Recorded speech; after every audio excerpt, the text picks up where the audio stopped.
Ladies, gentlemen, depressed Browns fans, welcome to another week of the final whistle. Mark, that's Kyle. Kyle, how we doing today, my guy? Happy wacky victory Monday, if I do say so myself. Yeah, the time of this recording, it is Victory Monday. It's gonna be Victory Week until we get to it. Excuse me, on Sunday again. We got Monday Night Football again off in the distance. We are ready to go. What a weekend of football, dude! What a freaking weekend, and we are ready to go. How are you doing, my guy? I'm not too bad. I can honestly say I am pretty perplexed by some of this weekend's happenings. Yeah, But usually when it's like that, that means we made up for a another great week of football to say the least. Both college and NFL produced very entertaining games this weekend for yeah, sure. yeah. It was a great weekend of football. We're gonna dive into it right away. As one of the big games we did talk about last week, Michigan and Nebraska. That was a weird, crazy game. Michigan defeated Nebraska 30-27. Michigan ran the ball, and that's their game. They ran the ball, and it was a lot of bad defensive mistakes. And I know Mark, you were watching with that Hail Mary, at the end of the first half. People are kind of thinking, should they have called the timeout Michigan to get the pump back? Should they have just let it go? I mean, probably could have let it go because you're thinking, okay, they're running all the way down, but who knows if you try that play again, does it happen? And I'll say it, and I'm sure Mark will agree. Timu Mahomes, Dylan Raiola, did his best. I give him credit; he played well, but at the end, Mark, it was Michigan who was came away luckily 30-27 game. Yeah, I mean, I thought Michigan kept it closer than honestly what it should have been. They looked Agreed. like they were in the driver's seat. They're nice and early. I didn't think Nebraska was a pushover by any means there. I did like the way Raiola played, all things considered. Yeah. I mean, he went 30 for 41, 308 and three touchdowns. I know he had the pick. But he also didn't get much help from his run game, all things considered. Their top rusher had 65 yards. Obviously against a pretty stout Michigan defense, to say the least. He did get some help from that receiver though, number 17, Ja'Cory Barner, or Barney, excuse me. Six catches, Yeah, heck, 120 had a yards, heck two of a game. touchdowns. Yeah, had a heck of Um, a game. he um he he showed out, but I also on the Michigan side, kind of like you said, Michigan ran the piss out of the ball. Justice Hayes, I think, once again showed that he's the best running back in college football right now. Another buck 50 and a touchdown. But you Heisman also talk. got to see um you also got to see Bryce Underwood's legs in this game as well. He had that nice touchdown run. I think Michigan could have won a little bit more handily than what they did, but definitely you definitely saw their run game at hand, and they came out with the victory, and that's what you need in a tough environment. Yeah, and the defense, offense did what it needed to do. I mean, there was Underwood, what, 10 for 24, something like that in that game. And but Yeah, he could have 12 for 22. 12 for 22. He could have had a touchdown, but the receivers dropped the ball. They need to get some receivers. They need some big guys. They got a freshman who hasn't really played. He's been on a couple punt returns, kickoff returns, etc. But he's going to play. And they got a couple guys coming in next year who have been dominant at the high school level. Been watching some tape and film on them. But the defense, too many limit. They got to limit the mental penalties. It was at the end of the third quarter, I think, or early fourth quarter, where Michigan got off the field after they just scored. It was three and out, and their safety Hillman was taunting the Nebraska sideline. You can't do that. You can't do that because against a better team like Ohio State, and I think they did go down and score. I believe it was at the end of the third quarter. It was a field goal. When they got lucky, it wasn't a touchdown. But if you go down and score, Ohio State's going to take advantage and score a touchdown. But luckily, Nebraska had a miscue that led to the field goal because the runner stepped out of bounds. But and defense, you guys still got to tackle better. You still got to tackle better because there was a couple times you had Raiola wrapped up and he ran. That's hurt, especially on that Hail Mary. That Hail Mary, you had him.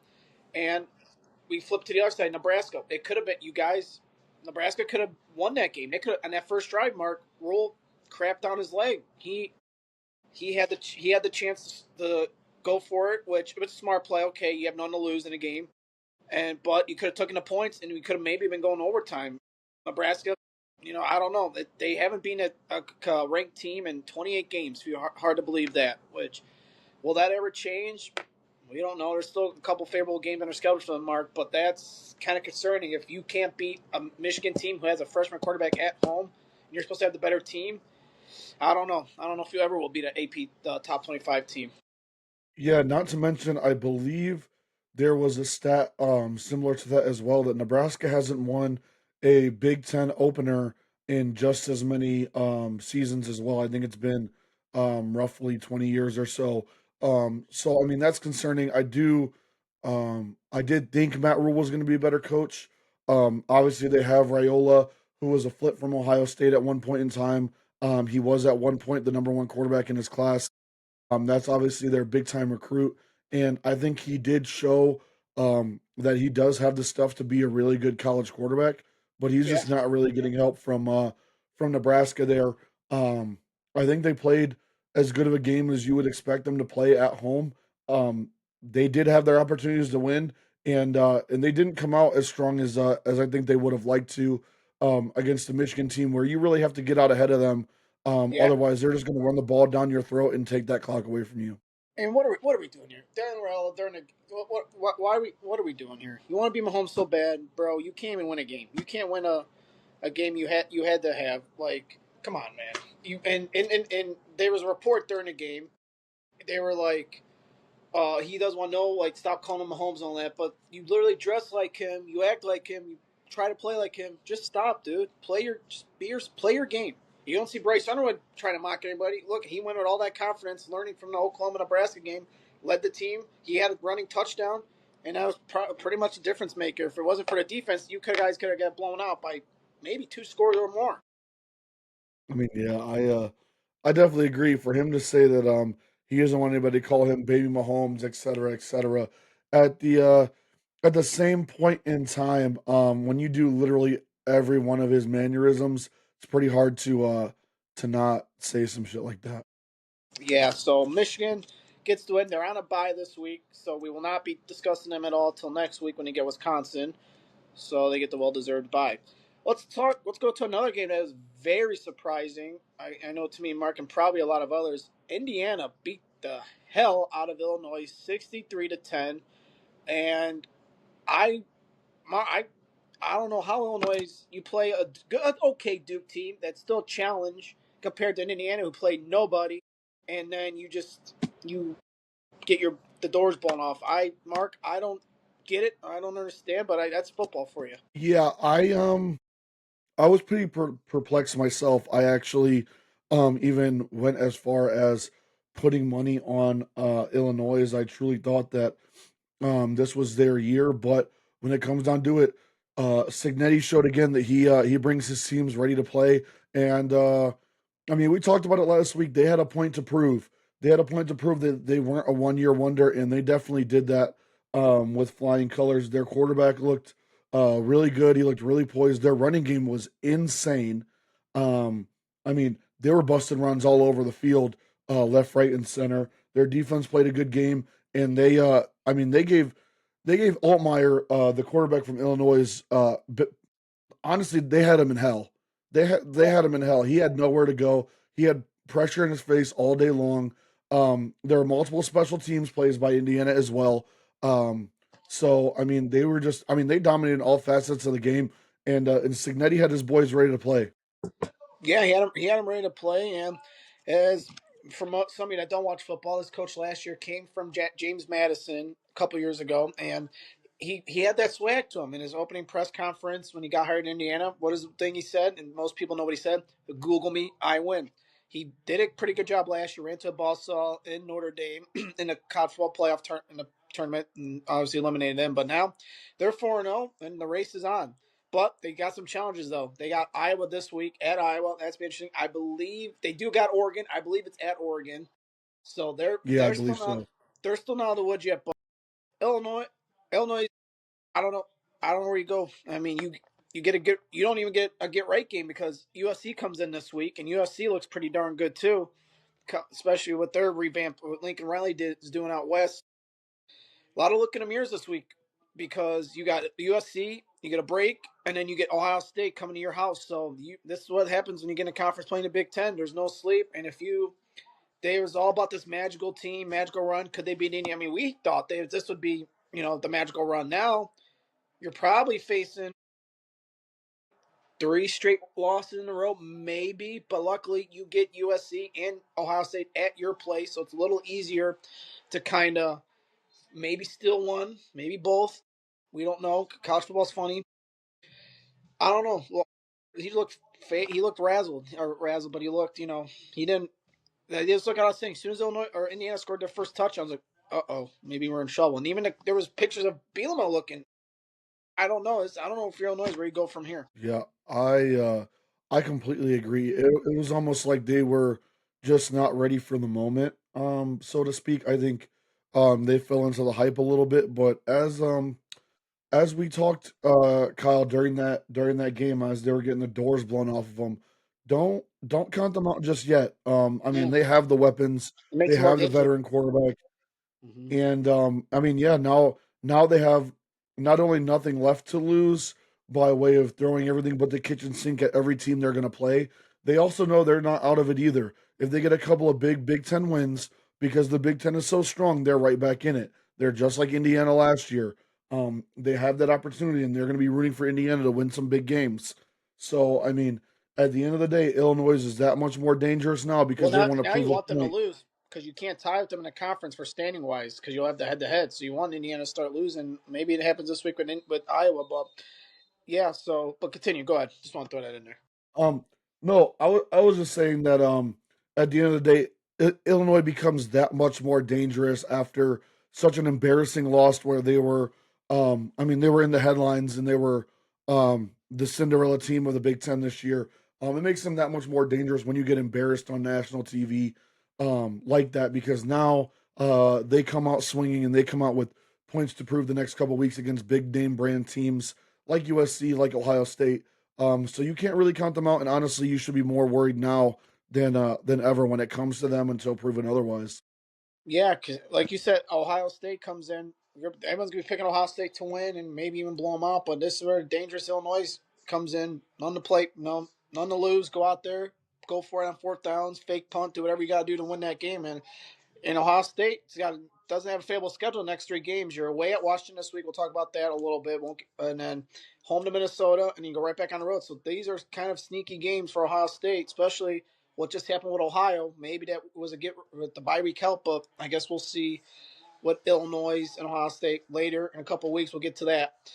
But another game in the SEC, which was kind of a defensive battle. Oklahoma defeated Auburn 24-17. It was a good defensive battle as Jackson Arnold came back to Oklahoma, where he transferred from. He took on John Mateer, and it was a good game. Mark, I thought both. I mean, it was good for an SEC game. No one still expected Auburn. Came out of nowhere. Came out of like we don't know where they came from. Yeah, Especially after last year, they're 3-1, still have life. They still have a lot of games in front of them too. But Oklahoma's looking the part, and they're maybe the favorite to get into the SEC championship game over Texas and Alabama right now, amongst others. I mean, yeah, I would agree. And I think this is a big. That was a good game for Oklahoma. And some of the college football fans may disagree with me there, but in my personal opinion, any good team that's going to make a big run, they're going to have a game like this where they have to pull it out of the fire. Yeah, Auburn put them down, and they made them work for that win. And Oklahoma found a way. John Mateer found a way, and I think that's a huge stepping point for Oklahoma moving forward. Now they've beaten, honestly, obviously, Auburn kind of came out of nowhere, but they've beaten a good Auburn team.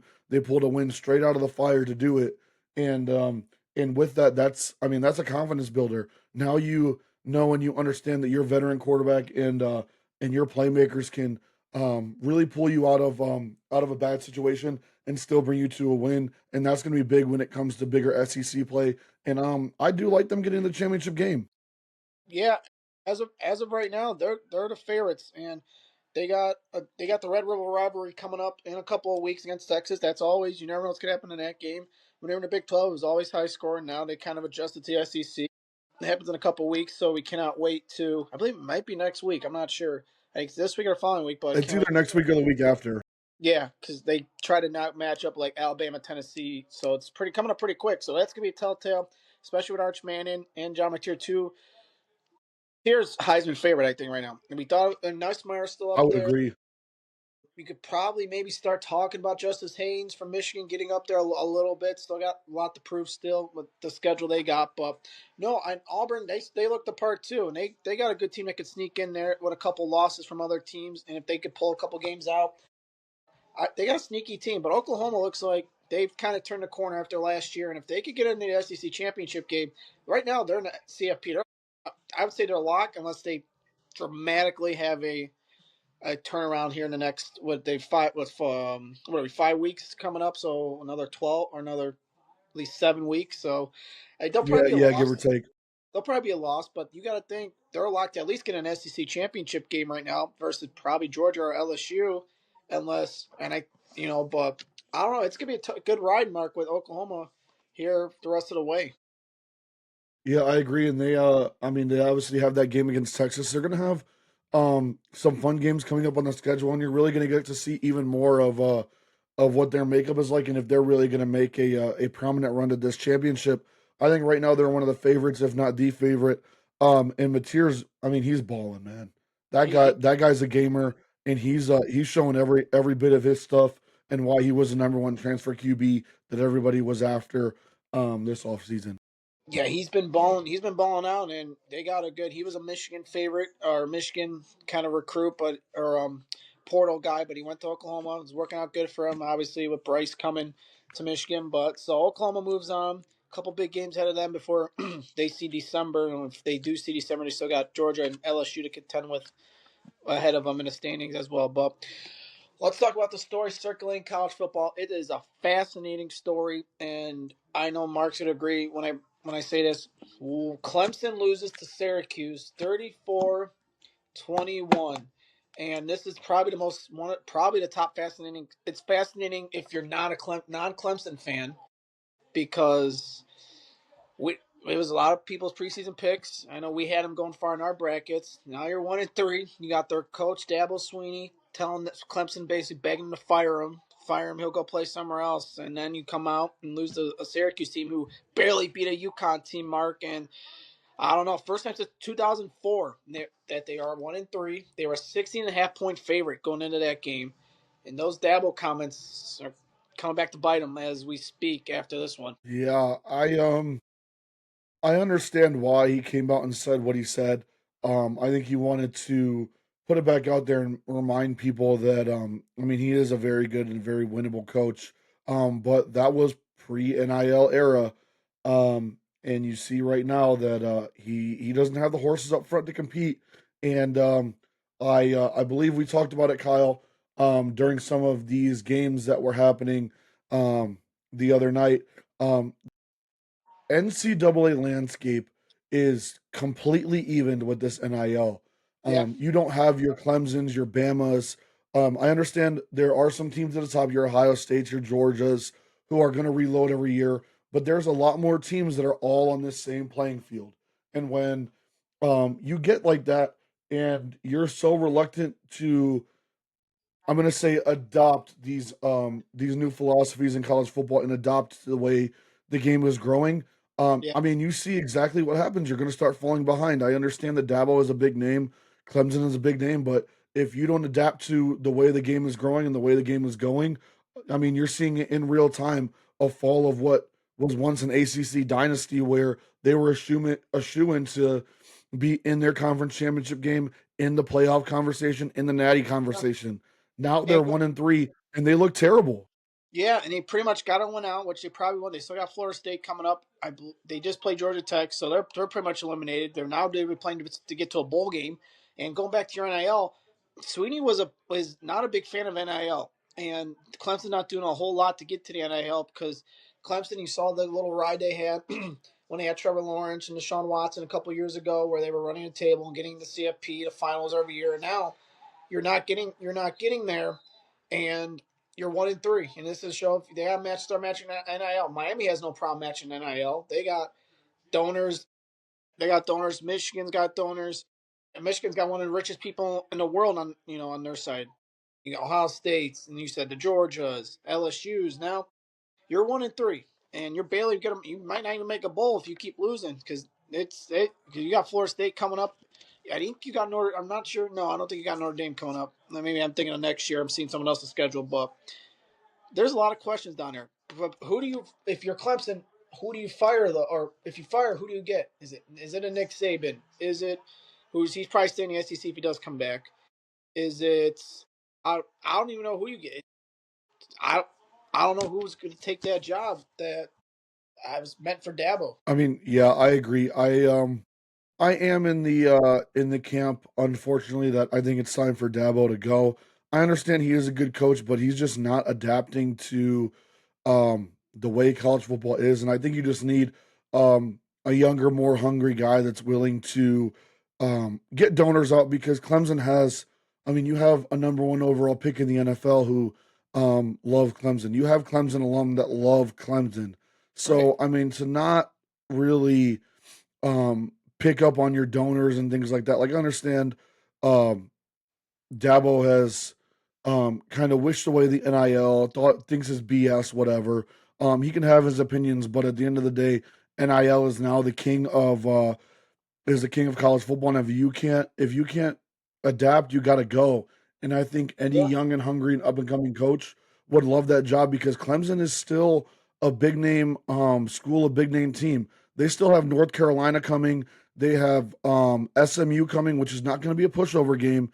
They have Florida State on the way, and they have South Carolina at the end of the year as well. So, I mean, between those, you're potentially looking at two, maybe even three losses. Um, and that puts you in a really tough predicament. And I mean, at the end of the day, I think if you don't reach a bowl game, you got to get rid of Dabo and you got to try to go younger and really rebuild the program with the Clemson name and with some NIL, some transfers, and really start to get working on the next era. Because if he, I mean, he underperformed last year with Klubnik as it is. Klubnik got a year better, a year under his belt, and they're performing even worse this year than they were last year with a better team. You're not recruiting well in the trenches. Your trenches are terrible, and Yeah. I mean, I just think at this point in time, maybe Dabo lost his fastball in Clemson, and it would be best for both parties to split ways and Dabo do his thing at maybe a lesser school or a different school, and a change of scenery for both parties works best. Yeah, and like you said, why coaches are leaving. That's why Saban left. He was done with the NIL stuff, the new stuff coming on. That's why he's on game day. Will he come back?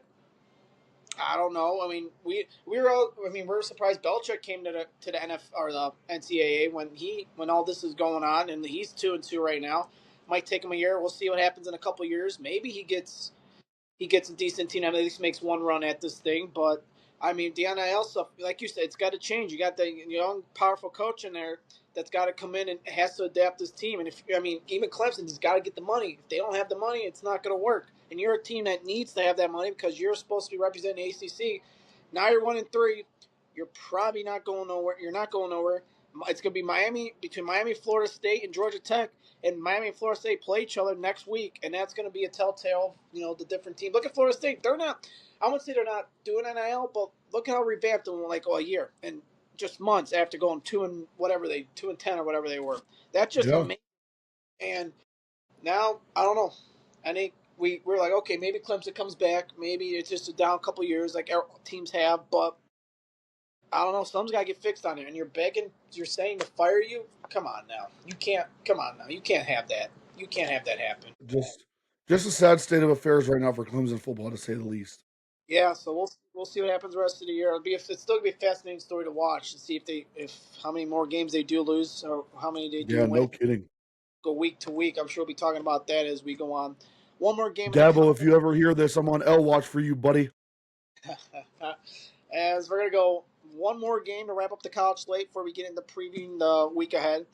Well, how about Utah versus Texas? Texas Tech. It was a defensive battle to start the game, and then Texas Tech just poured it on Utah.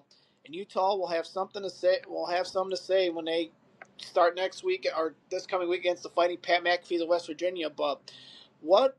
game for Texas Tech out of nowhere. They're undefeated and they're in the driver's seat, Mark, along with Iowa State for the Big 12. Yeah, they look good, and to say that game started insane is an understatement to say the least.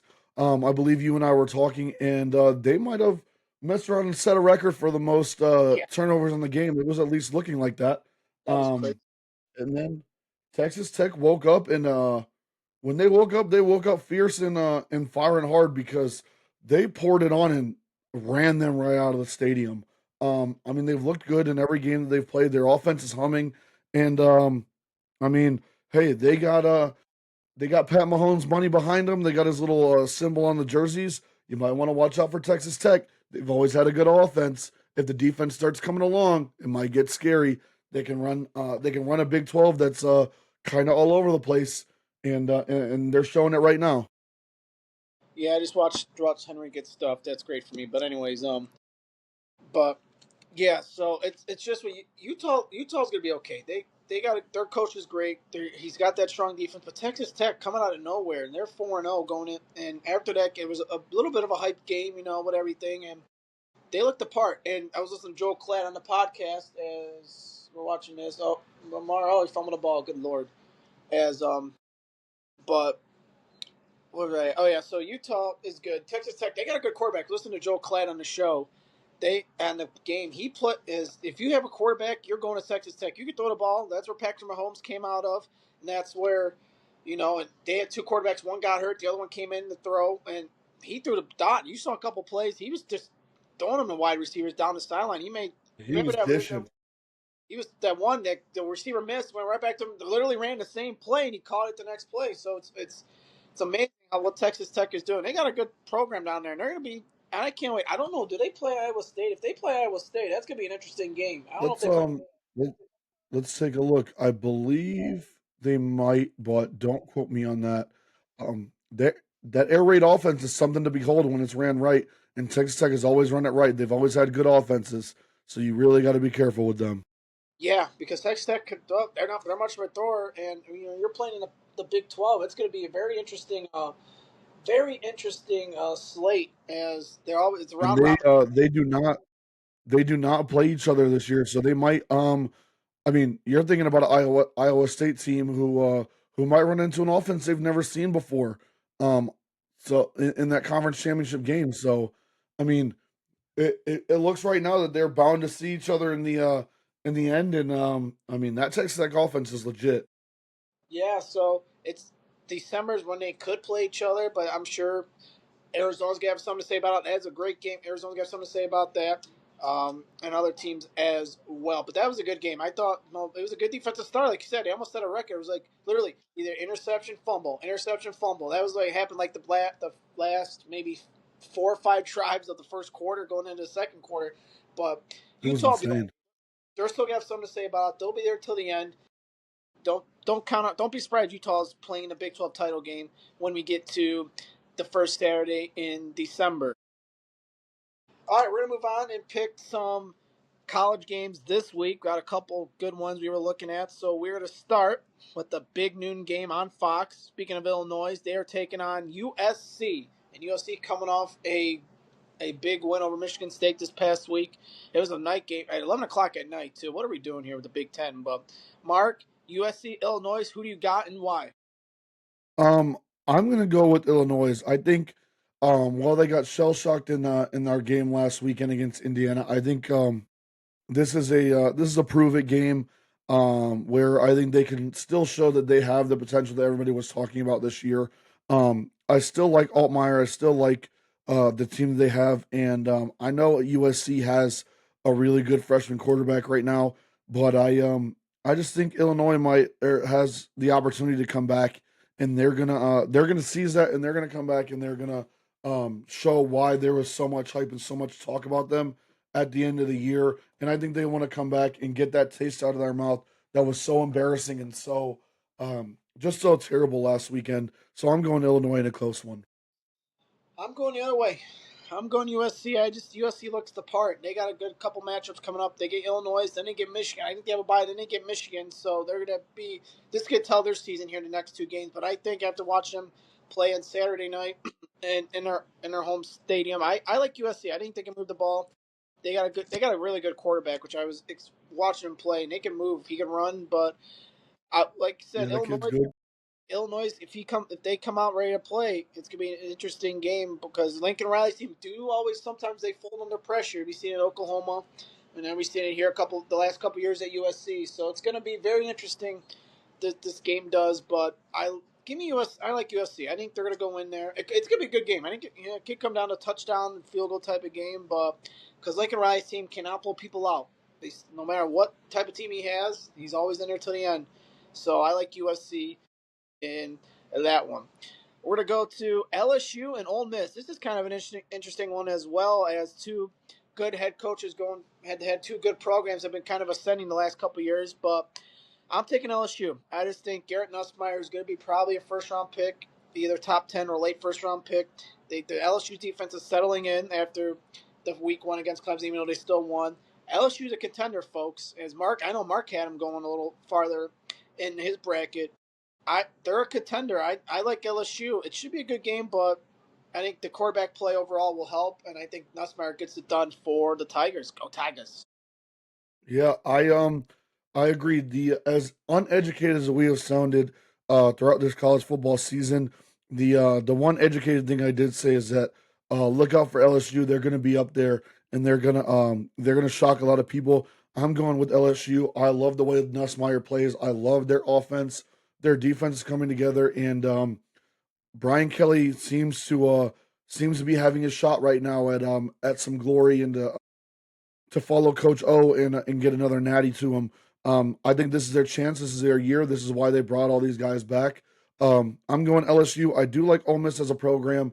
They've been playing some real good football lately, but I think LSU is just going to be too much for them, and I really see LSU getting to that SEC conference championship game and really opening some eyes on the way to the national playoff. Yeah, LSU is going to be there. They ain't going nowhere. I think they're going to be just fine because they still got a hefty schedule coming up. As I'm looking at the schedule right now, as the SEC is always going to be tough, always going to be around there. Is Mike? Hopefully, Mike Peter loads real quick, but they got a decent schedule. They still got Vanderbilt, who's playing good, who's playing better than any other team. Rising team. South Carolina still going to be kind of a tricky game. They got Alabama still. They still got Oklahoma, so they're not out of the woods by any stretch of the imagination. And that SEC, just like the Big 12 and Big 10, is the round robin type of format where you get your best shot, and then whoever comes out with the black and blue are going to play for the SEC title game. And SEC is praying that they hope all the teams in the conference football playoff are SEC. Obviously, that can't happen, but that's what they take their pride in. So we'll see. It should be a good game, but we both go LSU there.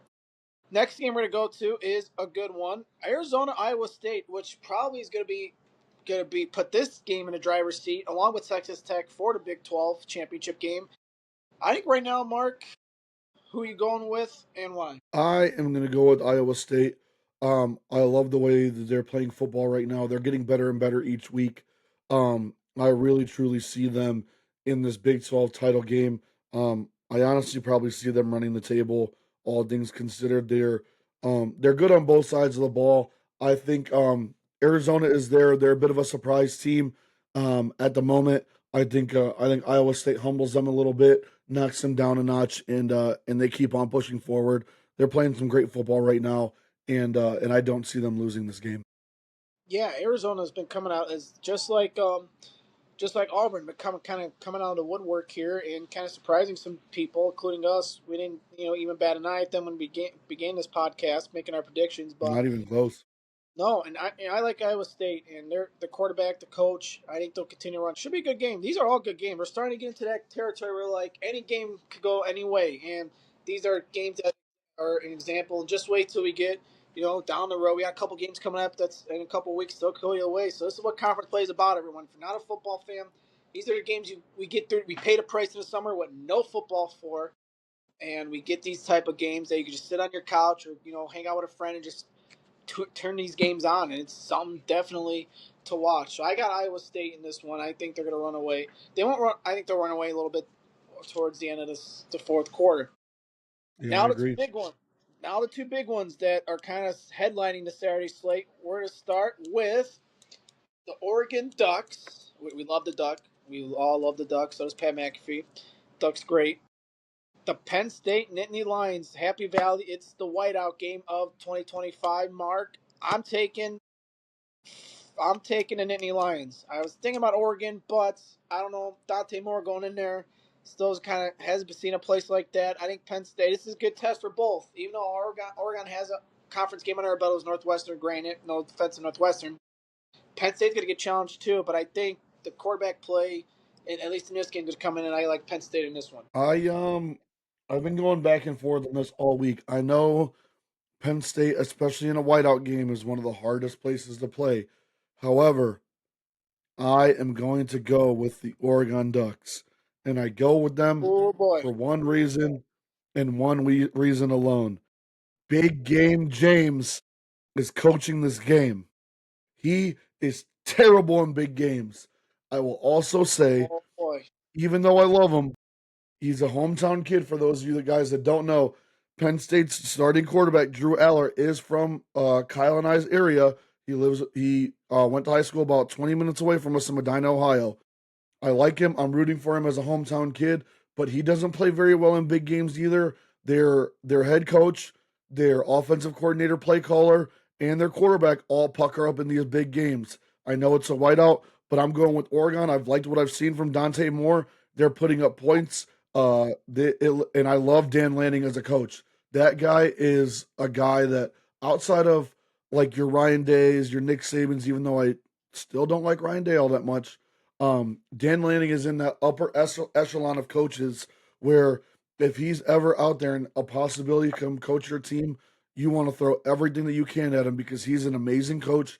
He gets the best out of his players. He's a great recruiter. And that number one wide receiver, that freshman, is the real deal.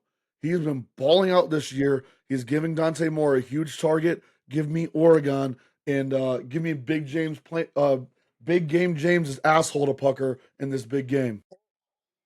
I I don't see it. I don't think Dante Moore's gone and seen this type of atmosphere before. I think Penn State. I think it's gonna be close. I think it'll be close, but I think Penn State's gonna ultimately pull this one out and continue their ride because they got Penn State's got UCLA next week and continue.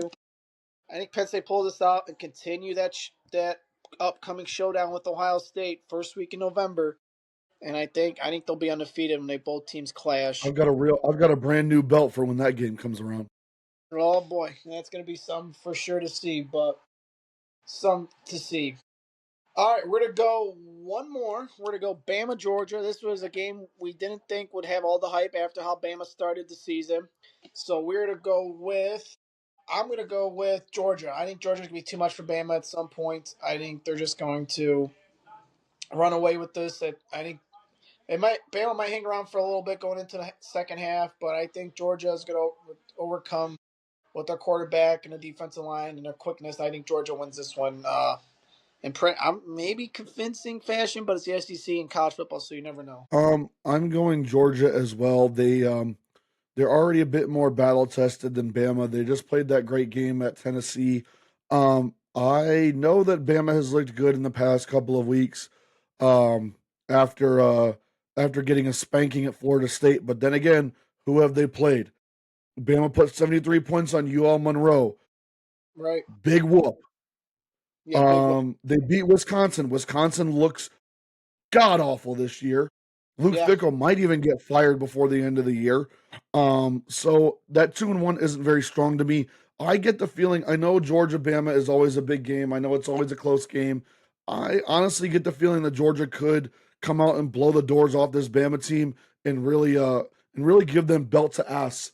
I like the way Georgia plays football, and I DeBoer has shown that he doesn't really know how to coach when the lights are bright. yeah. His team didn't show up against Florida State, and I think Georgia's a better team than what Florida State is, and they're better coached. So this has a chance to be a bad one for him. I'm going Georgia, and I'm going Georgia big.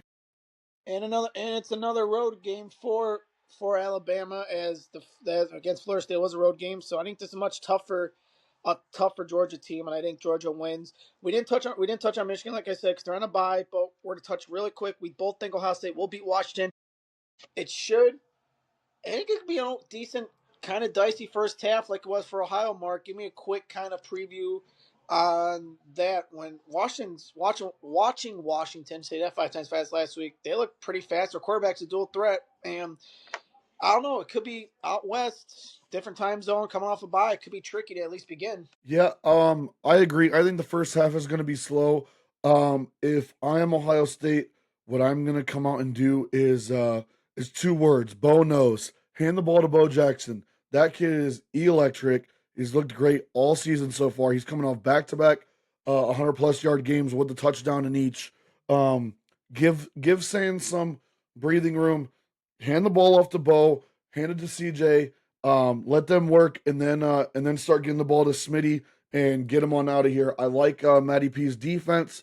However, you are going up against a dual threat quarterback who does tend to hurt Ohio State at some points in time. However, what I will say about Ryan Day, even though I don't always like him as a coach, he does not lose these type of games like Urban Meyer and other coaches in the past. He doesn't really lose games he's not supposed to win outside of a rivalry game. When he's supposed to win, he wins, and he wins usually convincingly. I think it's a close first half. I think they blow it open in the second half. They really start opening up their playbook. I pray that they take the training wheels off of Sayin and Brian Hartline both, and let this offense work in complement with this defense. I think it's a close first half, but I think that we start running away in the second. And Bo Jackson shoe in for another 100-yard game. Give me 2 touchdowns for him. Bo knows, baby. Yeah, and it's gonna be different, definitely challenging to start. Trying to get up for it, different time zones. Who knows? Maybe they'll fly out Thursday night. If not, they'll definitely fly out Friday. But yeah, if they can limit and let Bo throw or Bo run, excuse me, and let Sand throw, get it to Jeremiah Smith. Okay, congratulations to the Smith family though, as his brother just committed to Ohio State last night, so that was good for the Hey, good for that the kid's a baller. yeah, so good for the family. But yeah, I think Ohio State's just be too much once they get going. And who knows? Maybe it's like we say, it's college football. This could be a 4-quarter game all of a sudden, and Ohio State has to pull this one out. But you never know what could happen as we continue. But we both think Ohio State should win, and they move on to Minnesota next week. We'll dive into that next week. All right, we're gonna do something a little different here, as we're still kind of gonna talk about fantasy booms and busts, but we're gonna do some parlay duds that I know many of you probably lost this weekend. So we're gonna do. I lost. We're gonna start with. I know Mark lost. He was telling me about that. We both lost, so it's kind of hard to kind of digest and talk about. But we're gonna Hurts, go Kyle. with It hurts. my first parlay dud for college is Arkansas State. They were. It started. I mean, who would have known? Illinois would have killed it anyways because we both had Illinois too. But Arkansas State killed me. They lost to Kennesaw State. Now, if you're a college football fan and play college football, like who is Kennesaw? You're kind of laughing. I was laughing like freaking Kennesaw State, Mark. I was like, oh, it's always that one team. It's always that one team. There's always one. There's always one, and there's always one. You feel good. You hit your first like 3 legs. You're so excited, and then this game, Arkansas State comes around. You're just like, why do we even try it? Why do we even do it? Why do we even? And I don't know. That's just I don't know. It's What's kind of like worse is you think you won based off the fact that they're playing a nobody's school. You've seen Arkansas State on TV before. They've played Ohio State's. They've gotten the 2 million to play these other schools, and then they come out and they lay an egg and ruin your pockets. yeah. Me and it was a good start. We kind of shared the same thing. And we were rolling. We had a couple other teams at TCU. We had forgot who else we had in the parlay, but I mean it didn't matter anyways because I think if Arkansas, I think what I look at is I'm okay unless you come down to one team.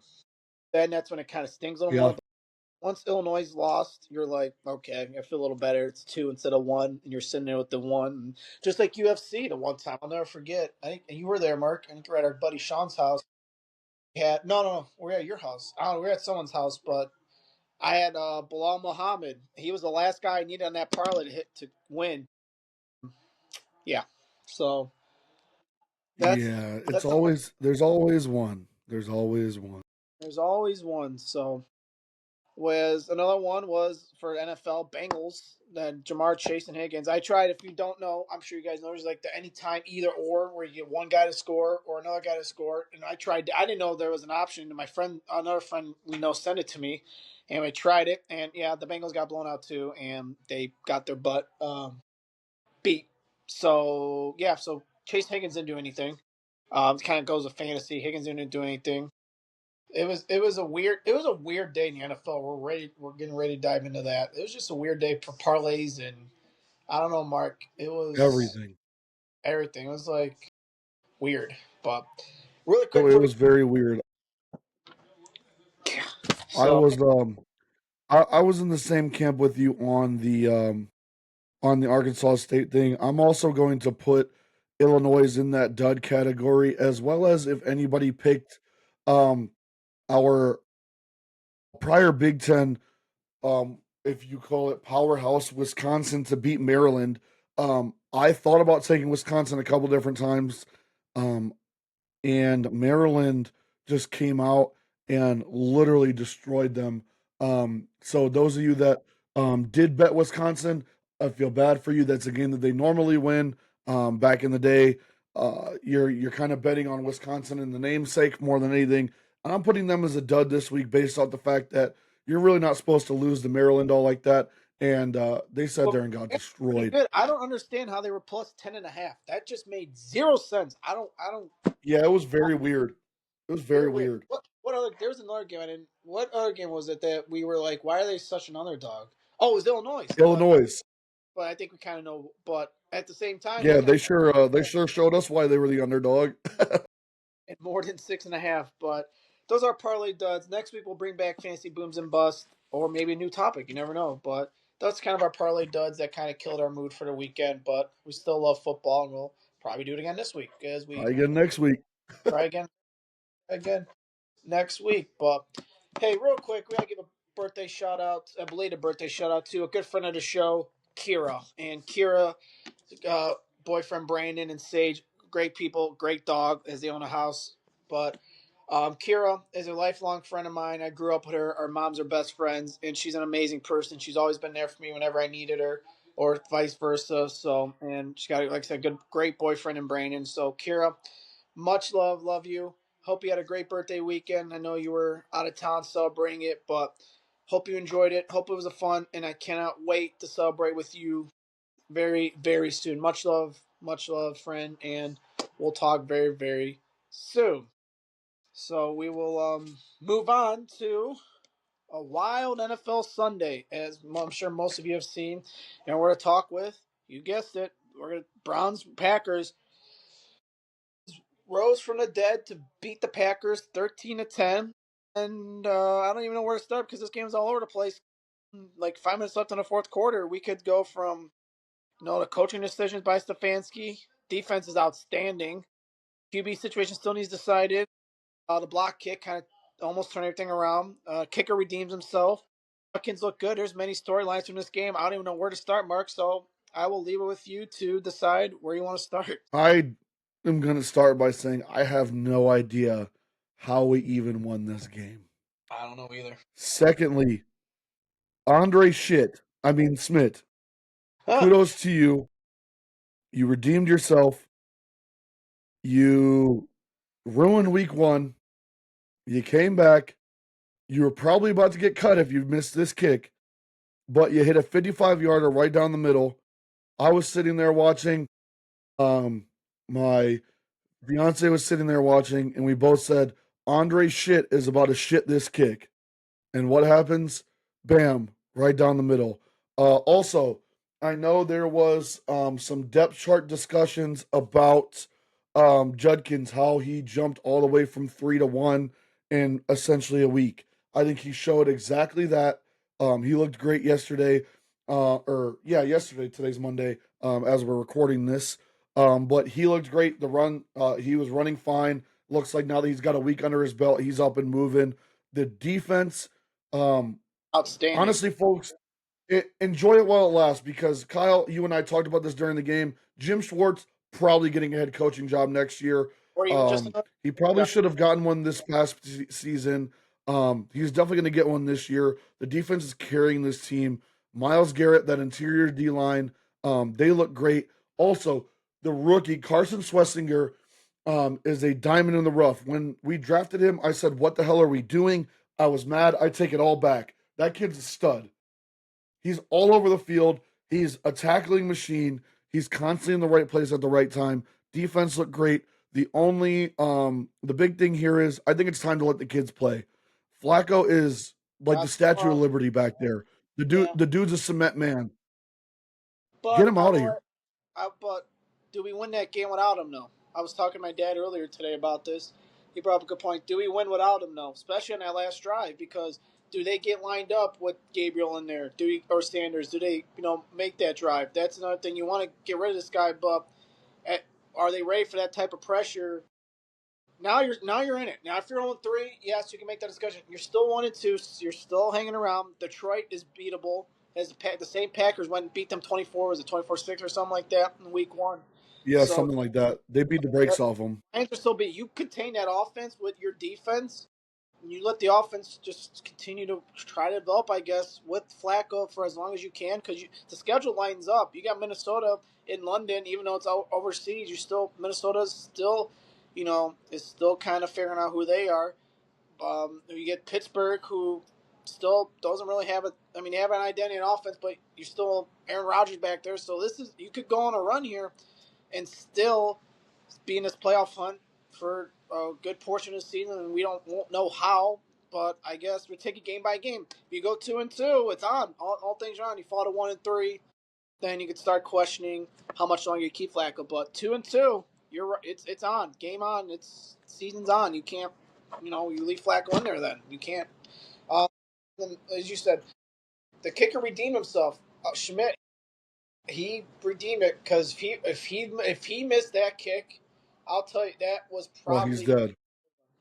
he was done for. And let's talk about these coaching decisions. On this first drive, me and you were talking about it, Mark.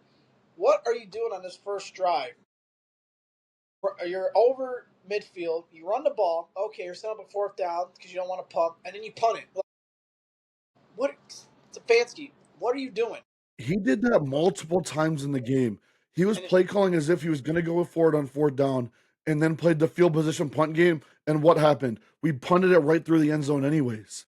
yeah, and then that 14-8 end of the quarter, okay, you could have had points maybe, but so what's the difference between not trusting your kicker there to maybe get a couple yards, but you're trusting your kicker to kick a game-winning field goal? It just makes he saved his job. Unfortunately, he saved his job for maybe probably the season if they go on this run or win more than 3 or 4 games. He's probably back for another year, and so is the general manager Andrew Berry. But this team's confusing, and Cleveland fans, you know that they're very confusing. Don't know what you're gonna get out of them week in and week out. They play the Lions next week.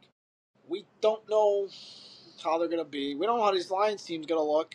The Lions are a very Yeah. good team.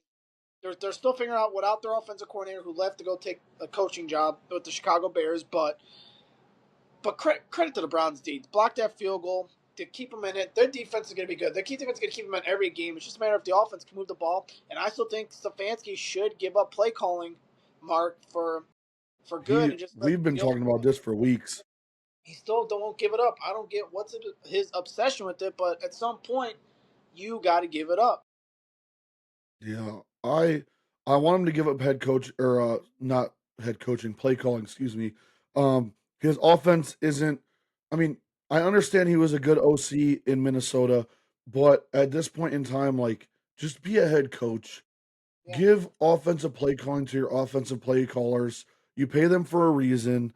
At the same time, I think to go back to Flacco, he plays through the gauntlet that we still have remaining. The Browns do have a very tough schedule, especially on the offensive side of the ball, going against opposing defenses. There's some really good defenses that are coming up that you don't yeah, want to tee off on these young rookies. Um, Next week, obviously, again, we do play the Lions. It's going to be a tale of the same thing for both teams, in my personal opinion. It's what Browns team or what Browns offense do you get, and which Lions team do you get? The Lions recently trying to find out again where to go after losing Ben Johnson to the Bears. to go be a head coach. They've kind of been wishy-washy this season so far I mean, they've come out and they've looked hot. They've also come out and been stale. So, it's which Lions team are you going to get? The Browns defense is playing very well. They're staying healthy so far. Going to knock on wood there. Yeah. And as long as they stay healthy, they're gonna keep you in the game, and you're gonna have a chance to win. I would also like to know how Newsome doesn't score on a scoop and score there on that blocked field goal. He's in the exact right spot, in the exact perfect spot once that field goal is blocked to scoop and score. I'm assuming he probably did like some stupid TikTok dance on the way to the ball or something, the way he plays all the time. But how do you not scoop and score that? I don't know. That would have been an old Browns. That would have been a Browns fashion to end the game like that or miss a field goal because of that. But going back to your schedule, I was looking at the schedule while you were talking. They got a very favorable schedule. If they get past the Lions 2-2, they got the Vikings overseas, who are they just laid the smackdown on the Bengals. But maybe that was a one time thing. The Steelers, they got Rodgers back there, who's don't really have receivers. They have DK That Metcalf. defense is good though. Yeah, defense is good. TJ Watt hasn't recorded. I don't know if he recorded a sack last or yet. He hadn't recorded a sack until yesterday, if he did. And then they got the Fake Dolphins. DPOI. They got the Dolphins, who are very bad. Patriots, oh, they're okay. They're on the fence. They got a new coach. It might take them a year or two. You got the Jets before the Ravens again. So you could somehow muster up and win against Detroit and go on a run. You could be looking maybe only 2 losses going into that second Ravens game coming up, and then you get the Raiders, who you could beat too. So, and the Titans and Bears. You got a favorable schedule, but the team offense Yeah. just got to figure it out.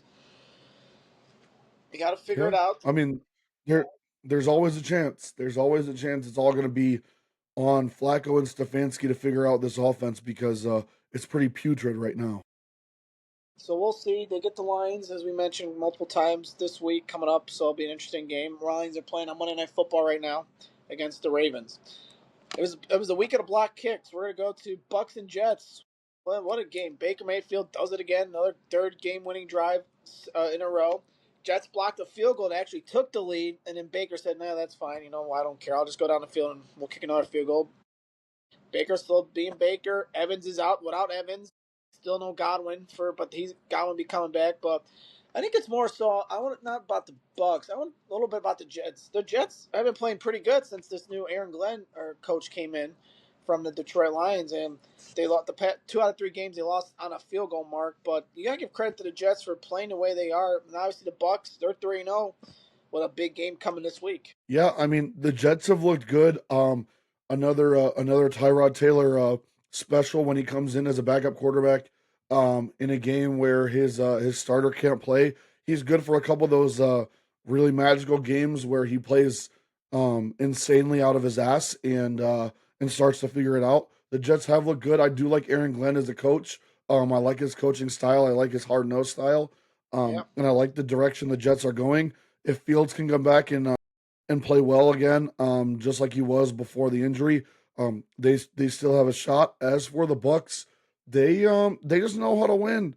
Uh, Baker is doing real well at adding insult to injury when it comes to looking at the Browns releasing him. Now I will go back and say for all of you that continue to harp on the fact that, oh, why do we get rid of Mayfield? Don't forget there were multiple other teams that cut him also. The Rams cut him after one good game and a couple of bad games. The Panthers cut him and he looked terrible. So it's not exactly like he went from the Browns right to the Bucks and kept winning. I will say I like the Bucks as a system. Their system is really good under Todd Bowles. Their offense is always good. Their defense is tricky to play against. Baker has weapons. Igbuka is, in my opinion, one of the best rookies Rookie of the to year. yeah, Rookie of the year. oh, easily. He's one of the best rookies to come out in a little while, and he was silent. Nobody was really talking about him, and all of a sudden he comes in. He comes in a little bigger than he even was at Ohio State. He's a supreme route runner. He's got great hands, and he's putting the team on his back with Evans getting older and still being as injury prone as he is. Igbuka led that drive pretty much to end the game, and they have a good back in Bucky Irving, who's also young. The Bucks are going to be are going to be a team to be reckoned with here as the year goes on if Baker keeps playing good football. Yeah, and Bucks, they look the part. They're 3-0. Jets, I think the Jets are going to be there. I think they're gonna get a win regardless. They're gonna get a couple wins, even though it might not be this year where they turn a corner. Definitely next year, if they keep playing the way they are and scoring more than 20 points a game, they're gonna be just fine because Justin I Fields, who agree. was out with a concussion, and Tyrod Taylor almost led them to a victory. If it was, that block kick kind of helped them too. But I thought it was a fun game to watch. Everyone thought Bucks were just gonna go in there Yeah, and kind of down the Jets, but yeah, now they lose Mike Evans though for a low grade hamstring. So there's a lot of injuries this week too. James Conner went down. yeah, He broke his ankle. He's done for the season. But yeah, but you still know Chris Godwin. It's relying on Ibuka and Scotty Miller and Kadon, who is the tight end. But I think the Bucks should be okay. They got a big one. We'll preview in a little bit against the Eagles this week. That could kind of tell. And I think they'll miss Evans if he can't play this week, especially with that Eagles D who's yeah. I still agree. rounding the form. Bucks defeat the Jets 29-27 in a showdown. Another great showdown was the Rams and Eagles. Everyone thought the Rams were going to run away with this as the Eagles come back to win 33-26. They controlled the game. It was a double-digit lead, like 26-7 at one point. Eagles, do what the Eagles do. They came back, and I think out of this game, we haven't really talked about this a little bit we didn't talk about this a little bit, but I think out of this game, Mark, I want to talk about the tush push. There's a big conversation about this that kind of led to a touchdown that should have been called. We're probably going to get it called tightly. That wasn't the case. It looked like the first touch push they did to score, the running back or the right guard or right tackle moved early and they didn't call it. But I don't know. This touch push, I don't know if it's annoying or it's just, I don't know what you do with it. I don't know if you can't do anything with it, Mark.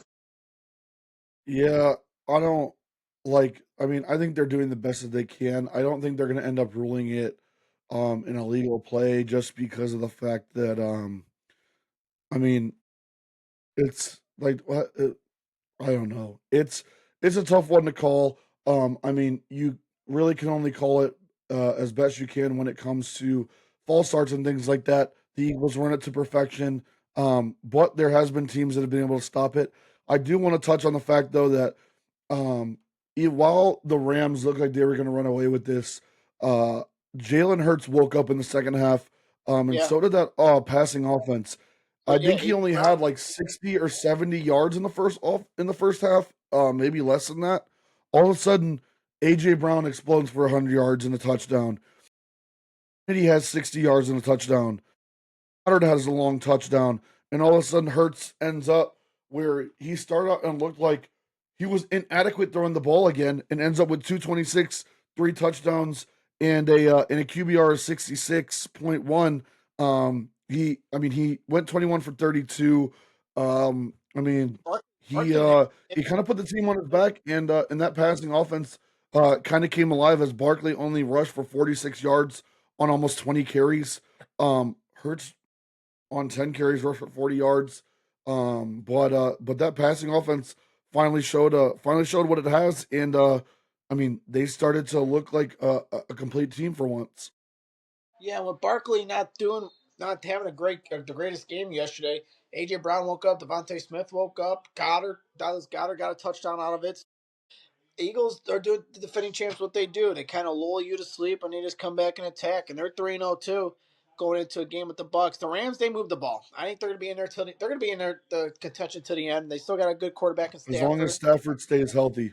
Yeah, I was just gonna say as long as his back holds up, they got some good receivers in Puka Nakua and now Devontae Adams, Kyron Williams, still kind of iffy in a tight end position, but their defense is still good. And the Rams they get another good challenge this week against the Colts. That's gonna be an interesting challenge to see that game. But no, the Eagles look the part. I mean, you say what you want, you hate the Eagles, you get mad at the tush push, but they're winning games, and some franchises wish they could beat the Eagles and win these games and win Super Bowls, especially with this day and age of football, Mark. But no, the Ram. It was a good game. I just that block. How about the block Yeah, kick? The defensive end who ran the ball all the way back for a touchdown after that block. That scoop and man. score. That was freaking amazing. There was a lot of blocked kicks Yeah. this week compared to normal. So maybe these field goal kickers got to hurry it up. But that play was amazing. The game was amazing. It was as advertised, and I agree with you there. The Rams are going to be in it until the end as long as they stay healthy. They've got the weapons. They've got the firepower. So don't count them out just yet. Eagles are doing what the Eagles do. they're going to win close games. They're going to find a way to win like champions do. We'll see how long it lasts. Yes, as the Rams win 33-26. We move on to the Broncos and Chargers. Well, there's an interesting game. Chargers are 3-0. They defeated the Broncos 23-20. Chargers defense is legit. And they come in there and they move the ball and they make you pay for it. They stop the run, they stop and they make you work for it, which they did. Actually, this Chargers had come from behind too. They were down 20 to 7 or 20-10 at one or 2013 at one point. They had to come back and win, and that's what Jim Harbaugh do. What he does with every team, plays defense and they run the ball. And they got a good guy in Hampton to do that, which kind of led him to victory this week. Hey, Herbert, he's still being Herbert, Mark, as he threw the ball and got pretty much almost the game-winning touchdown. But and Dicker the kicker, he's always right there for the save as well, the game-winning field goal. Yeah, I agree. It's a little different of a Harbaugh offense, it seems. Herbert still threw the ball 47 times for 300 yards. Mm-hmm. I know he wasn't as efficient as you would probably like him to be. I agree with you in the fact that Hampton looks like the truth. I mean, the kid's got potential. He's running the air out of the football. I believe they lost Najee Harris for the season in Yeah, this game, so that's going to Achilles. be something to watch as well because now Hampton's workload becomes that much more, especially on the goal line. For you, those of you that are fantasy owners of Amarion Hampton, your touchdowns might not get sniped, or you could be looking at potentially their third running back, who I believe is Darius Davis. I believe he could be looking at some more carries, but yeah, you lose Najee Harris. Quinton Johnston seems like he's starting to come around a little bit. Yeah, Even though receiver. I still think he has Yeah. the biggest stone hands ever. Keenan Allen is producing. You still got Lad McConkey. But I want to touch on Derwin James for a second. That Mm-hmm. dude is one of the most fun defensive players to watch in the entire game. 4 tackles for loss last week to help them win and come back. 12 total tackles, 10 solo tackles, and a sack. I mean, what other safety is doing that? He's playing all over the field. He's running around. He's hitting everything. Derwin James, but he's going to be in there for Defensive Player of the Year. I think personally, if he keeps playing like Yeah. this, he's played a great game.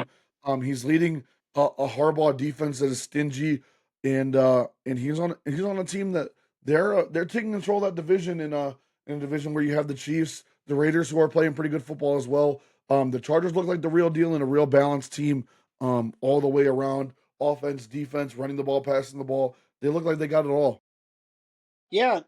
And the Broncos, they're gonna let's go back to Chargers real quick. They played 3 division games in a row and they went 3-0. That's hard to do, especially in your division against the Raiders, Chiefs, and now the Broncos. The Broncos, they're they're still trying to find their identity a little bit. They know what they want to do with Bo Nix, and their defense is still playing a part, and they're moving the ball, but they just fell 1-2. They fell to. Is there gonna be a sign to come playing some decent defenses? I mean, they got a chance to get right next week against the Bengals, but you look at that, Mark. The past 2 games, they played some good stiff competition on the defensive side of the ball, and they really couldn't move the ball a lot. They had to rely on field goals.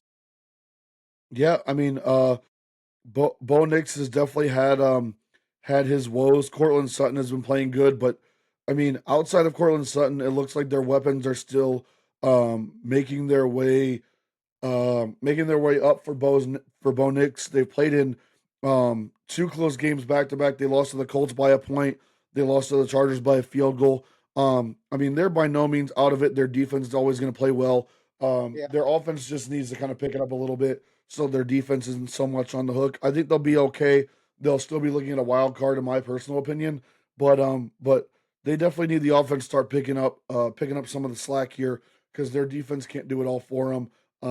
And they're gonna have to win some of these games on the offensive side of the ball. I think they'll be okay though. Their defense is tremendous. I love Pat Surtain. And I think Sean Payton and Bo Nix will figure it out. yeah, I think they'll figure it out. They should be. They'll be in a playoff fun as well. It's early. A lot of things could happen. Chargers could go on a 3-game losing streak for all we know, and Broncos could just start running away with it. But Broncos will be okay. They got a good coach, Sean Payne, who is a Super Bowl coach, who will get the team right, no doubt about that. But one more game to talk about before we preview and get you guys on your way. Cowboys and Bears. What is going on in Dallas? what is going on in Dallas? They just lost CeeDee Lamb. He's going to be out for a couple of weeks. The Bears are looked apart after getting shellacked by the Lions last week. Come back and take advantage of what the mistakes in Dallas. And now you look at it. I don't know. They show potential for the Bears on offense and defense. Mark. Yeah, I mean, I think the big story out of this Bears Dallas game when it comes to the Bears is young weapons showing potential. You got Caleb Williams. Not, I mean, he basically threw for 300 yards and 4 touchdowns. He had an 86.6 QBR. I mean, that's some of the best in his career. But if you look down farther and you look a little bit closer at the stat sheet, Luther Burton, the rookie out of Missouri, arguably at one point in time, the number one receiver in the draft. He goes for 101 yards and a touchdown off of 3 catches. Roma Dunze goes for 3 catches, 62 yards and a touchdown. You have Loveland who started to show up a little bit there. He had a big catch, so he started to show some life. DJ Moore hasn't quite gotten back on the same page with Caleb Williams, but he also scores a touchdown. He catches 4 out of 5 targets. Granted, not for very many yards, but their young weapons are starting to produce as of today. And if Williams gets comfortable, I mean, he's a bit of a front runner, kind of similar to the guy on the other side, Dak Prescott. I mean, he can pour it on you when the times are good, and he certainly did that. But if those weapons are going to show up, if Burton Adunze, once he gets DJ Moore into the fold, they can be a dangerous offense.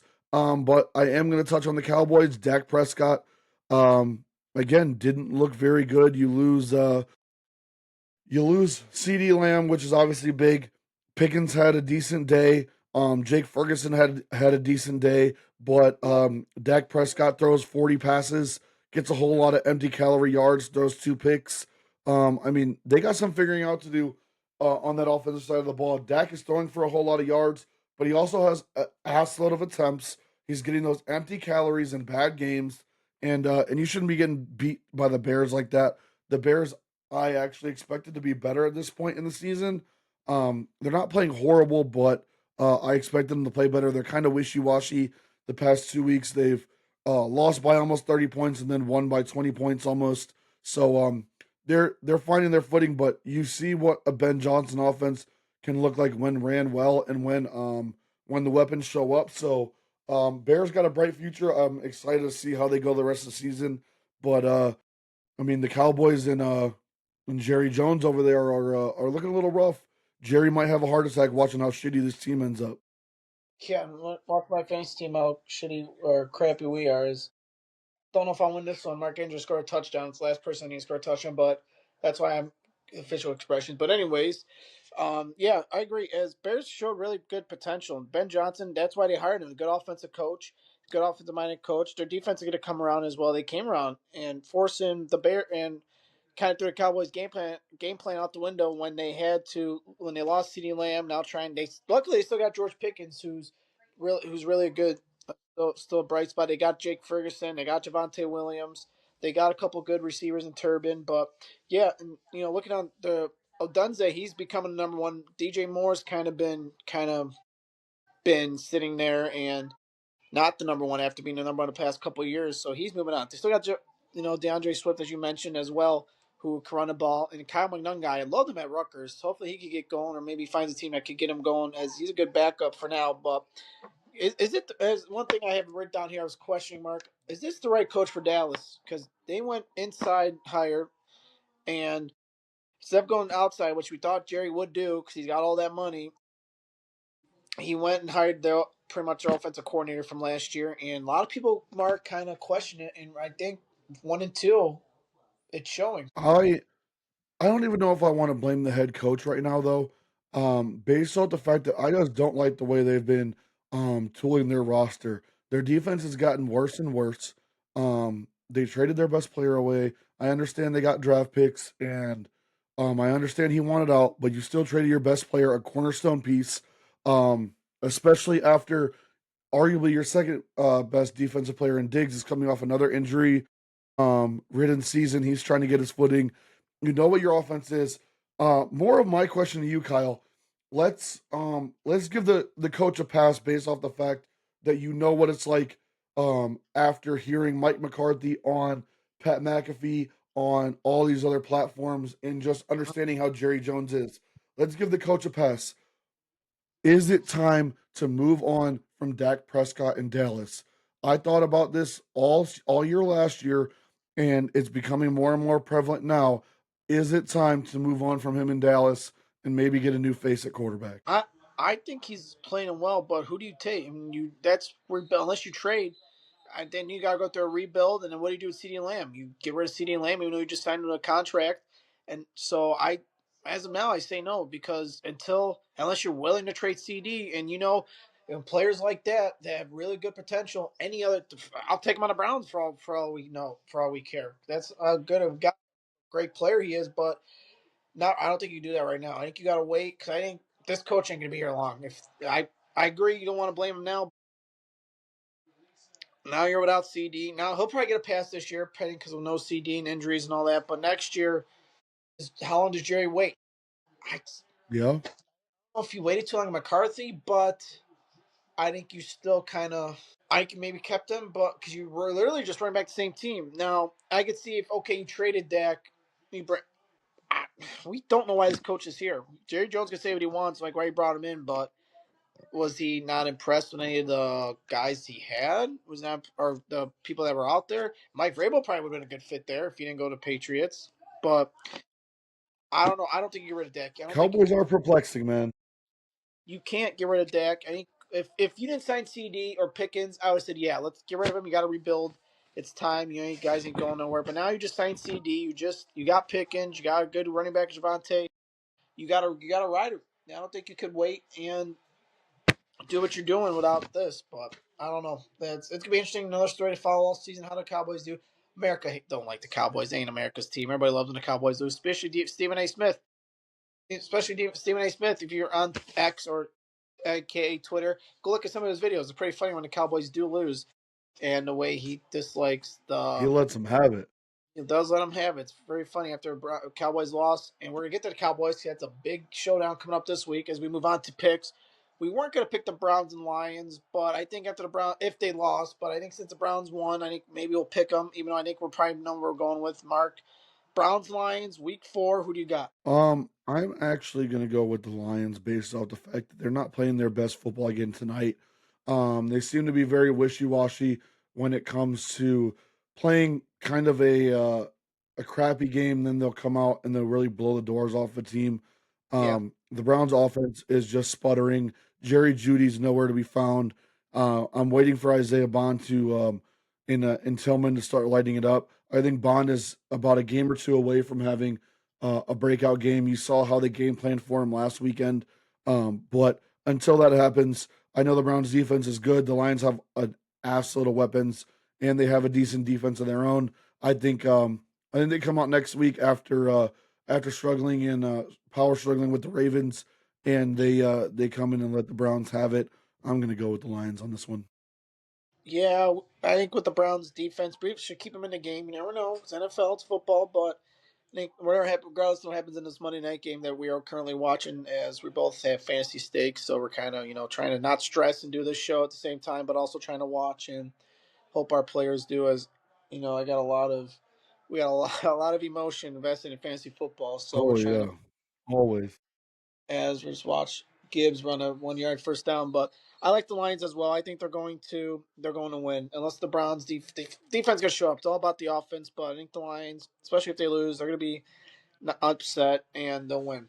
A good one in Tampa, the Eagles and the Bucks. I've been going back and forth about this all since I was looking at the schedule a couple days ago. Mark, I don't know.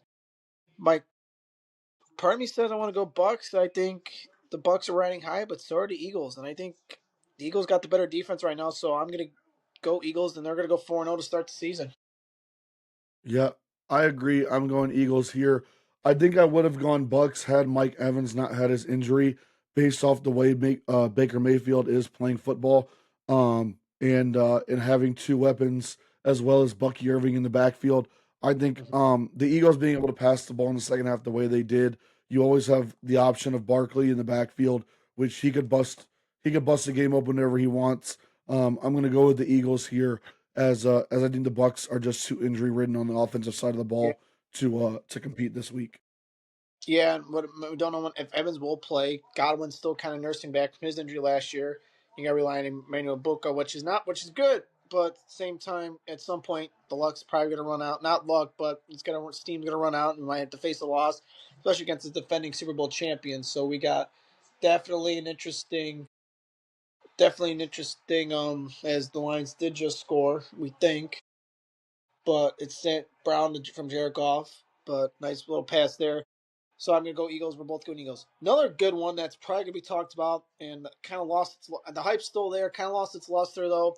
But the Chiefs and the Ravens, it should be a decent game. The Chiefs coming off a win over the Giants on Sunday Night Football, which was a horrendous game. We'll get to maybe we'll do a segment on just the schedule. Why are we picking? It's just beyond me what kind of games we're picking for a Sunday night game.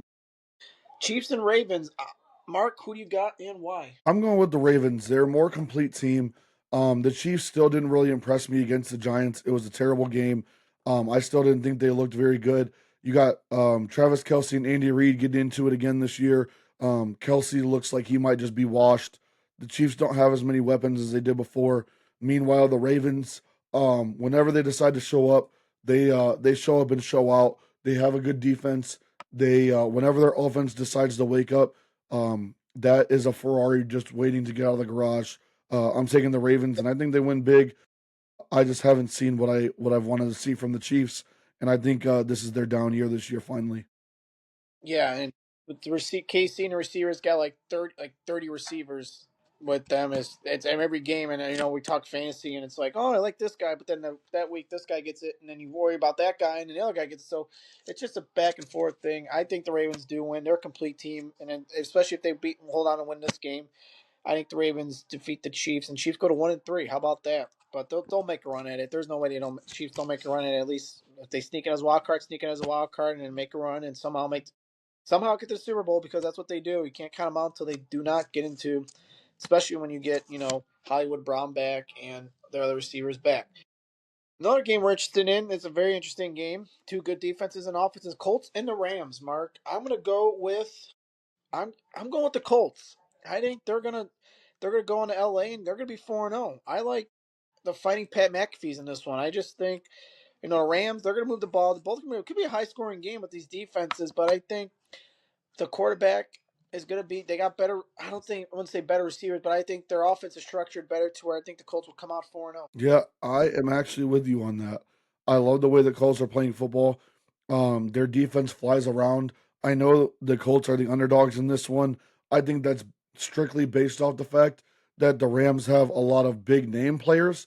That doesn't always mean anything when it comes to a Sunday football game. I think the Colts are playing really good complementary football.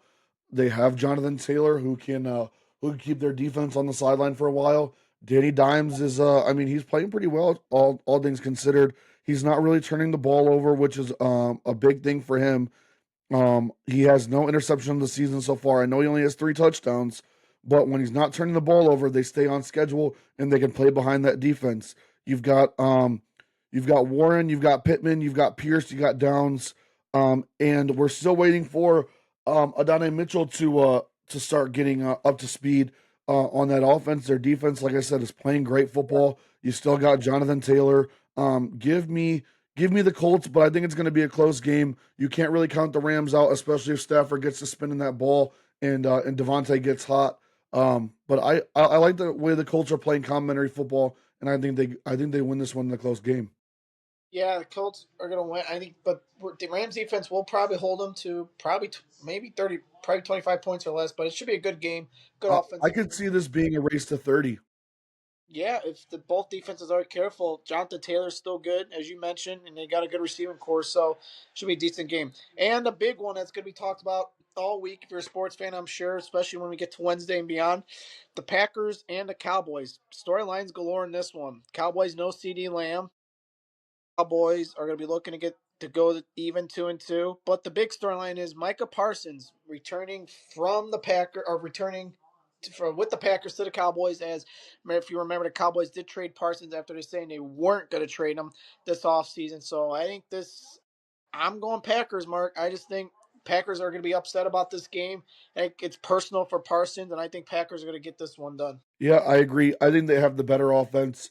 I know when you look at a stat sheet, the Cowboys have better stats across the board offensively. That doesn't mean Yeah. they're a better offense. Jordan Love looks great again this year. I think they're going to be pissed off at the fact that they shouldn't have lost that game in Cleveland this weekend, even though we as Brown fans, even though we don't know how we won, we still won, and we love the Go fact on. that we won. I think they're going to unleash Parsons finally this week. The that Packers defense is still stingy. I mean, we won on 13 points. That's that's still a good defensive performance, especially when you consider the fact that they pretty much stopped us up and forced us to kick an extremely long field goal after a blocked field goal prior to that. Um, Yeah. I love the Packers receiving core. It seems like And Matthew Golden is Golden. really coming along. You Yeah. still got Josh Jacobs back there, running the football. Tucker Kraft is there, and again, you're out CD Lamb. You're probably out Kenny Clark as well. He's questionable, which was part of the other part of that Micah Parsons trade. You've kind of seen, um, Diggs get beat a couple of times by lesser receivers, and if he's going to be traveling with Golden, Golden's a really good route runner, and he's real quick. Plus, you got Romeo Dobbs. There's a couple of guys over there in Green Bay that you might think that their receiving core is not up to par, but they're sneaky good and they can give you a run for their money. We've seen the Packers um put up points. I mean, they scored 27 points in back-to-back weeks against good better defenses than what the Cowboys have to offer. And without their main target, I think the Packers have a bad taste in their mouth that they're looking to get out. And now has a revenge game, and I think he's gonna show up and show out as well. Yeah, and it's gonna be personal. Cowboys traded him when Jerry Jones said they weren't gonna trade him, and then wake up the next day and find out he's going to Green Bay, which is it's a good fit for him. The Packers still a good Super Bowl contender. They should be. I still think they can make a run and get to the Super Bowl, but let's see how they respond this week I after agree. a lot of penalties, a lot of mistakes this week against the Browns. So see how they respond. Sunday night football should be a good one. Should be a good week of football. We are very excited for it as it's coming up before we know it. As tomorrow will be Thursday. Seahawks, Cardinals kick us off for the football for week 4 in the NFL. As folks, Hey, do not look out for them Seahawks too, man. The Seahawks look good this year. pretty good. Yeah, Kenneth Walker, Sam Darnold, Jackson Smith, and Jigba, all of them, and it's gonna be a race. It's very Torrey exciting. Torrey Horton, that rookie from Colorado State with the big punt return touchdown. He's becoming a weapon. Yeah, JSN. I'm just gonna give a shout out to all Ohio State receivers. Wide no, receiver, you well, argue with your mother. here we go. So, anyways, on another note, folks, don't forget next week we have our second special guest in Steve. He's gonna come on. He's gonna hang out with us. He's gonna Big talk. Steve. He's gonna talk some NFL with us, and he's gonna talk some UFC because UFC is coming up next Saturday night. The October 4th is the next pay per view. So he's gonna give us some little insight, more smarter insight than we gave you the last time. So he's gonna come. He's gonna join us. We're gonna have some fun, talk some football, and talk some MMA, UFC, and get you ready for that weekend next weekend. And then, folks, don't forget October 8th. We are going to TikTok for a live show. We are taking it. We want to interact with you this show. We want to hang out. We're still going to do this. We're still going to hang out, talk, do our thing. But we want your comments. We want to talk to you, get your guys' takes and comments on what we're saying and what you guys thought of the week that was. Because Browns, I believe, are coming off London, so that should be an interesting topic to talk about. I'm sure I have college to talk about. So we're excited to interact. It's pretty much gonna be a live show. We're excited because starting the first Sunday in October, November, we're gonna do TikTok on Sundays at 7 o'clock, right after the games are done, right for Sunday night football. We're gonna wrap up the weekend, and then we're gonna stick to our recordings on Wednesdays. But don't worry, the recordings on TikTok are gonna go up literally right after the show. They'll be ready for Monday morning. So if you miss it, you can watch it. But then Wednesday we'll do a normal show like we're doing now, where we're gonna be able to talk and just hang out, or where we're gonna catch up on more news since basketball and hockey is starting. MLB playoffs are starting. So that's that. The second show, well, no, playoffs be done by then, but NBA are gonna be starting, NHL. So we'll be talking about that more. That would be the second show, and then we are probably going to dial it back once football is done because then we can fit everything back into one show which will come back. Which we're still gonna. That's when we'll just do the one Wednesday recording because there's not really much to talk about with NFL once January ends, once the Super Bowl's done. So especially college. Pretty much. So we don't want to be doing two shows and looking at each other like, what are we going to talk about for an hour? So that's the plan. We'll keep you updated if it changes. Also, if you haven't seen popping up on your screen the TikTok page, please follow the TikTok page. That's where we want to do our shows from, but we need 100 followers to get that going. We got about I think 12 or 13 already. So if you haven't seen it, take a look on your screen. It's up there. Post or go ahead, give it a follow. We appreciate it. And as always, comment the YouTube page right here. Leave us comments. We appreciate you guys tuning in each and every single week. And if you made it this far, thank you so much. And we appreciate you listening to our uneducated opinions for the last hour and a half. Mark, what do you think? Extremely uneducated, and unfortunately, we continue to have that proven to us. But yeah, just to mimic what Kyle said there, we appreciate each and every one of you. Help us helping us grow this out. We're enjoying it. I'm hoping, and I think I speak for both of us when I say we both hope that you guys are all enjoying our takes and coming out and hanging out with us every Wednesday. We're enjoying it, and we can't wait to bring you guys a second show to wrap up and get some more feedback, get some more football talk as football gets better and better as the weeks go on, and we can't wait to hear from you guys even more. Yeah, and once the second show starts, be like the playoff push. So we're excited for that, especially in college. We're gonna have because it's gonna be good because college we can spend more time because the first CFP comes out, I think the first Tuesday in October or no November. Is Montgomery I just believe broke a so.